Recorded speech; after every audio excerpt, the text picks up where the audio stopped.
ایک بچی نے کہا تھا کہ مفتی صاحب ہمارے رشتے کے لیے کوئی وظیفہ بتا دیجئے۔ دیکھیں میں بارہا اس میں گزارش کرتا ہوں، یہ سوال میں نے اسی لیے لے لیا کہ تھوڑا سا میں مزید عرض کر دوں گا کہ یہ رشتوں کے معاملات اللہ تبارک و تعالی نے ازلی طور پر طے فرمائے ہوئے ہیں۔ سب سے پہلے تو یہ آپ جب ذہن بنا لیں، اس کے بعد وظائف اختیار کرنے میں مسئلہ نہیں ہے، عقیدہ صحیح کرنا ضروری ہے کہ رشتہ آپ کے وظیفے سے نہیں ہوگا، رشتہ آپ کے کسی کے ٹانگیں کھینچ کر اس کو پیچھے کر کے خود آگے بڑھنے سے نہیں ہوگا، رشتہ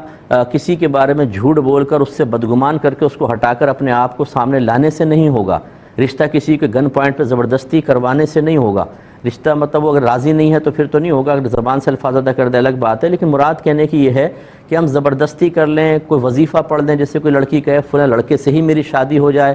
اور تقدیر الہی میں ایسا نہیں ہے، لاکھوں وظیفے پڑھ لیں اس سے شادی نہیں ہو سکتی ہے۔ اس لیے پہلے تو اللہ کی رضا پر راضی رہیں کہ اللہ تعالیٰ جب ہوگی اور جس سے ہوگی تو نے فیصلہ کیا ہوا ہے، ہم اس پر راضی ہیں، لیکن چونکہ ہمیں نہیں پتہ اور ہم تدبیر اختیار کر سکتے ہیں، یہ سنت کریمہ ہے، تو لہٰذا اب آپ کو وظیفہ اختیار کریں تو کوئی حرج نہیں ہے۔ اس کا فائدہ کیا ہوگا؟ اگر آپ نے وظیفہ کیا اور رشتہ نہیں ہوا تو آپ ذہنی طور پہ پرسکون رہیں گے، طبیعت پرسکون رہے گی، کیونکہ پہلے ہی آپ کا عقیدہ ٹھیک ہے۔ لیکن جن کے عقیدے ٹھیک نہیں ہوتے وہ سمجھتے ہیں وظیفوں سے نکاح ہوتے ہیں، جب وہ وظیفے میں ناکام رہتے ہیں اور توقع کے مطابق رزلٹ نہیں آتا تو پھر وہ معاذ اللہ ان عاملین سے، علماء سے، مفتیان کرام سے، شیوخ سے ناراض ہوتے ہیں اور کہتے ہیں دیکھو اللہ تعالیٰ کو رحم ہی نہیں آ رہا، ہم تو اتنے وظیفے پڑھ رہے ہیں پھر بھی نہیں کر رہا۔ یہ اچھی طرح سمجھیے۔ اور وظیفہ میں عرض کرتا ہوں، پہلے کال لے لوں۔ السلام علیکم۔ السلام علیکم جی ہو گئی ہے تو رشتے کے لیے بس یہ سمجھ لیں، آسان سی کا آپ کے عرض کرتا ہوں، سورہ نساء یہ روزانہ ایک دفعہ پڑھ لیا کریں، اگر ترجمے سے پڑھ لیں تو بہت اچھا ہے، ورنہ خالی عربی کی عبارت بھی پڑھ لیں تو اللہ تعالیٰ بے حد کرم فرمائے گا انشاءاللہ۔ ایک اور کالر ہے۔ السلام علیکم۔ کیا نہار منہ پانی پینا منع ہوتا ہے؟ کیونکہ کوئی حدیث حضرت ابو سعید خدری رضی اللہ تعالیٰ عنہ کے حوالے سے کسی نے کوٹ کی ہے کہ نبی کریم صلی اللہ علیہ وسلم نے نہار منہ پانی پینے سے منع فرمایا، اور کسی بزرگ کا قول بھی ہے کہ صبح نہار منہ پینا نہار منہ پانی پینا نقصان کا باعث بنتا ہے۔ دیکھیں جدید جو میڈیکل سائنس ہے وہ نہار منہ پانی پینے کے بہت سارے فوائد ذکر کرتی ہے، اور آج کل اس طرح نہیں ہوتا کہ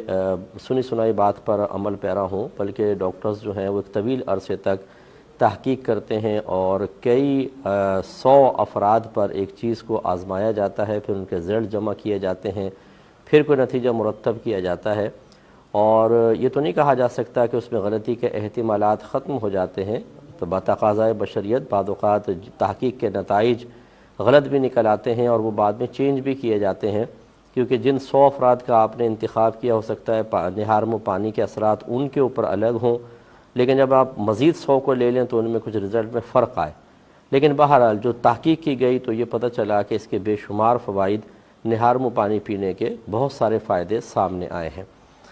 اب یہ حدیث میں بظاہر منع کیا گیا اور میڈیکل سائنس کہہ رہی ہے کہ اگر آپ نہار منہ پانی پئیں گے تو فائدہ ہوگا، اس میں لوگ ذرا تذبذب کے عالم میں آئے ہیں اور کچھ پریشانی کا اظہار بھی مجھ سے بھی کئی دفعہ کیا ہے، تو بھی یہ سوال آ گیا تو میں نے کہا چلے اس کو شامل پروگرام کر لیا جائے۔ یہ اچھی طریقے سے یاد رکھیں کہ نبی کریم صلی اللہ علیہ وسلم جب کسی بھی حدیث میں کسی چیز کو طبی نقطہ نگاہ سے منع فرمائیں یا اس کا استعمال تجویز فرمائیں، دونوں چیزیں ذہن میں رکھیے گا، تو وہاں پر اگر حکم بھی موجود ہوگا تو وہ امر صرف استحباب کے لیے ہوتا ہے۔ اسی طرح اگر منع کیا گیا ہو تو سمجھ لیں اس منع پر پھر بھی آپ عمل کریں تو خلاف اولا بنے گا، یعنی ترک مستحب ہوگا۔ تو اس لیے خلاصہ کلام یہ ہے کہ جب نبی کریم صلی اللہ علیہ وسلم کسی چیز کا باقاعدہ حکم ارشاد فرمائے تو اس حکم کی مختلف شرعی حیثیتیں ہوتی ہیں، کبھی تو اس حکم کے اوپر عمل کرنا واجب ہوتا ہے، کبھی سنت موقدہ کے درجے میں ہوتا ہے، اور کبھی ایسا ہوتا ہے کہ فقط آپ عمل کریں تو مستحب ہے، نہیں کریں تو کوئی گناہ نہیں ہے۔ جیسے سرکار نے ارشاد فرمایا اگر سالن میں مکھی گر جائے تو اس کو ڈبو دو، پھر اس کو نکال کر پھینک دو، کیونکہ وہ اپنے پہلا اس کے ایک پر میں بیماری ہے، دوسری پر میں شفا ہے، وہ جب گرتی ہے تو بیماری والا بازو پہلے گراتی ہے، لہذا اس کو پورا ڈبو دو تاکہ شفا والا بازو اندر جا کر بیماری کو ختم کر دے، اور پھر نکال کر پھینک دو۔ اب اس میں تمام امر کے صیغے ہیں، لیکن سب جانتے ہیں کہ یہ مستحب ہے۔ اگر مکھی گر جائے کو ویسے نکال کے اس کو پھینک دے تو یہ نہیں ہے کہ وہ گناہگار ہوگا، اور پھر اگر وہ کھانا نہ کھائے، اس کا دل نہیں چاہ رہا، اس کو کراہت محسوس ہو رہی ہے، مکھی نکال کر پھینک کر وہ کسی اور کو کھانا دے دیتا ہے، تو اس میں بھی شرعاً کوئی گرفت نہیں ہے۔ ایسے ہی بقرہ عید کے اول 10 دنوں کے بارے میں سرکار نے ارشاد فرمایا جو قربانی کا ارادہ رکھتا ہو اسے چاہیے کہ جسم کے کہیں بال وغیرہ اور ناخن نہ کاٹے 10 ذوالحجہ تک۔ یہ بھی ایک امر مستحب ہے، بلکہ اس میں تو امر کا باقاعدہ صیغہ، اس کو چاہیے کہ ایسا نہ کرے، لیکن علماء نے تحقیق کر کے بیان فرمایا مستحب ہے۔ تو اسی طریقے سے پانی پینے کا مسئلہ ہے کہ نبی کریم صلی اللہ علیہ وسلم نے اگر اس کو منع فرمایا تو طبی نقطۂ نگاہ سے ہے۔ یہ پھر یاد رکھیے کہ امت کے ہر شخص کے لیے نہیں ہوتا، بلکہ یہ ہو سکتا ہے کہ آپ نے سامنے موجود 2-3 اشخاص کے لیے ایسا فرمایا ہو، کسی خاص قبیلے کے لیے فرمایا ہو، خاص عرب کا جو وہاں ماحول تھا، وہاں کی جو آبا و فضا تھی اور جو کچھ آب و ہوا تھی، اس کے حوالے سے سرکار نے فرمایا ہو، لہذا دوسرے علاقے والے، دوسری جگہ والے، دوسری طبیعت رکھنے والے اگر اس میں فائدہ محسوس کریں اور اس کو اختیار کریں تو شرعاً کوئی قباحت نہیں ہے۔ جیسے نبی کریم صلی اللہ علیہ وسلم نے شہد کے بے شمار فائدے بیان فرمائے اور فرمایا اللہ تعالیٰ نے اس میں تقریباً ہر بیماری کی شفا رکھی ہے۔ سرکار نے فرمایا شہد استعمال کرو، اللہ نے اس میں شفا رکھی ہے، لیکن کیا یہ ہر شخص شہد استعمال کر سکتا ہے؟ آپ اچھی طرح سمجھتے ہیں میڈیکل سائنس منع کرے گی، بہت سارے شوگر کے مریضوں کو ڈاکٹرز منع کرتے ہیں، ایسے ہی جن کی طبیعت پہلے ہی گرم ہوتی ہے تو شہد ان گرم علاقوں میں استعمال کرنا نقصان کا باعث بن سکتا ہے۔ پھر مقدار کے اعتبار سے فرق پڑ سکتا ہے کہ زیادہ مقدار میں کریں تو نقصان کا باعث، کم مقدار میں کریں تو کوئی نقصان نہیں۔ خلاصہ کلام یہ ہے کہ اگر کوئی ڈاکٹرز کی جدید تحقیق کو بنیاد بنا کر نہار منہ پانی پیتا ہے تو یہ خدا نخواستہ حدیث کی مخالفت لازم نہیں آئے گی، نہ اس شخص کا گناہ گار ہونا لازم آئے گا۔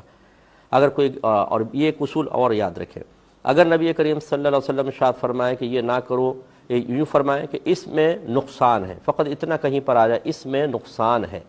تو کسی چیز کا فائدہ یا نقصان بیان کرنا وجوب کو ہرگز ثابت نہیں کرے گا۔ مثلا شہد کا فائدہ بیان کیا تو اس میں یہ حکم پوشیدہ نہیں ہے کہ شہد ضرور استعمال کرو۔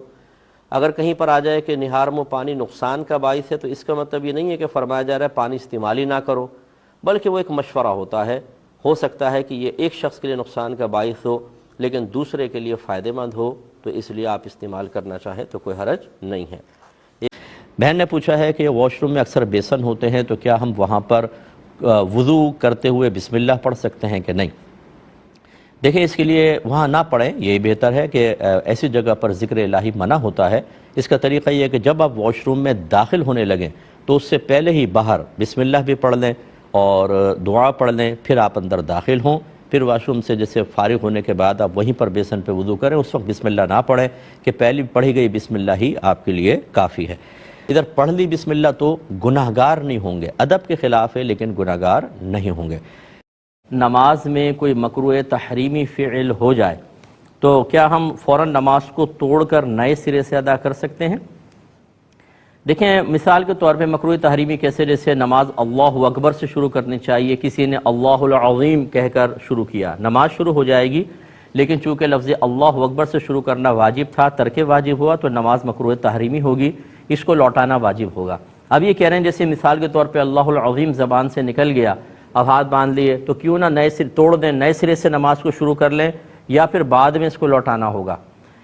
دیکھیں مکروہ تحریمی سے نماز واجب العیادہ ہو جاتی ہے، لیکن اس میں یہ چیز پیدا نہیں ہوتی یا ایسی خرابی پیدا نہیں ہوتی کہ آپ اس کو توڑیں، یعنی یہ نماز توڑنے کے لیے کوئی شرعی عذر نہیں ہے، آپ نماز کو کمپلیٹ کریں، پھر کبھی زندگی میں موقع ملے تو اس کو دہرا لیں۔ بہت مخصوص صورتیں ہوتی ہیں کہ جب آپ تکبیر لگاتے ہیں سمجھ لیں تو اللہ تبارک و تعالیٰ سے آپ کے خاص تعلق شروع ہو جاتا ہے، جس کو ہم عمومی طور پر چونکہ روحانیت میں کمی ہوتی ہے ہم اس کو محسوس نہیں کرتے، اس کو ہم دیکھ نہیں سکتے ہیں۔ یہی وجہ ہے کہ جب کوئی اس تعلق کے بیچ میں یا اس میں مداخلت بیجا کا مرتکب ہوتا ہے تو گناہ گار ہوتا ہے۔ نبی کریم صلی اللہ علیہ وسلم نے ارشاد فرمایا کہ اگر نمازی کے آگے سے گزرنے والا جانتا کہ اس کے اس ایک قدم اٹھانے میں کیا ہے تو 40 سال تک اپنی جگہ کھڑا رہنا اس بات کو سے زیادہ محبوب رکھتا کہ وہ قدم اٹھائے۔ اس کا مطلب ہے کہ بہت بڑا کوئی وہ نقصان کرتا ہے، بہت زیادہ مطلب کہ ایک راز جو بندے اور خدا کے درمیان ہے اس کے بیچ میں مداخلت کرتا ہے۔ تو اب جب آپ کا یہ تعلق قائم ہو گیا، ٹھیک ہے آپ سے ایک مکروہ تحریمی فعل ہوا لیکن وہ تعلق تو منقطع نہیں ہوا، اب خواہ اس کو منقطع کرنا توڑنا یہ صحیح نہیں ہے، تو لہٰذا آپ نماز کنٹینیو رکھیں۔ اگر اس مکروہ تحریمی پہ سجدہ صاحب ہوتا ہے تو آخر میں سجدہ صاحب کریں۔ بعض چیزیں ایسی ہوتی ہیں کہ سجدہ صاحب سے تدارک نہیں ہوتا ہے، نماز واجب العیادہ ہو جاتی ہے، اس کو دوبارہ ہی پڑھنا ہوتا ہے، تو بعد میں جب کبھی زندگی میں موقع ملے تو آپ اسی وقت اس کو ادا کریں۔ ایک انہوں نے پوچھا تھا کہ ظہر میں چند منٹ بس باقی رہ گئے، فرض ہم نے ادا کر لیے تھے، اب 2 سنت اور 2 نفل پڑھنے تھے، تو کیا ہم ایسے کر سکتے ہیں کہ ایک ہی سلام سے پہلے 2 سنت پڑھیں، پھر سلام پھیرے بغیر پھر 2 نفل پڑھ لیں اور آخر میں سلام پھیرے؟ صحیح ہے؟ دیکھیں ایسا صحیح نہیں ہے۔ یقینی سی بات ہے کہ آپ نفل اور سنت دونوں کی ایک ساتھ نیت کریں گے تبھی تو ایک کنٹینیو نماز چلے گی۔ اور سنت موقدہ اور نفل کے اندر اگرچہ ویسے جب ہم نفل کہتے ہیں نا تو اس کا اطلاق ہوتا ہے فرض اور واجب کے علاوہ نماز پر، اس لیے کتاب النوافل کے اندر سنت موقدہ کا بھی مسئلہ لکھا ہوگا، غیر موقدہ کا بھی ہوگا، اور جس کو ہم نوافل کہتے ہیں اس کا بھی ہوگا۔ لیکن جب سنت موقدہ اور نوافل آپس میں مد مقابل آئیں گے تو نفل کو نفل کہتے ہیں اور سنت موقدہ کو سنت کہا جاتا ہے، اس کے لیے الگ الگ نیت کرنی ہوگی۔ لہٰذا آپ مختصر طریقے سے جو تخفیف والا طریقہ ہوتا ہے جس طرح قضا نماز ادا کرتے ہیں ویسے ادا کر لیں، یا سنت کو بالکل صحیح طریقے سے ادا کریں، نفل چھوڑ دیں اگر ٹائم نہیں ہے، نفل پڑھنا کوئی ضروری نہیں ہوتا، سنت موقدہ پڑھنا یہ زیادہ اہم ہے تو اس کو ادا کر لیں۔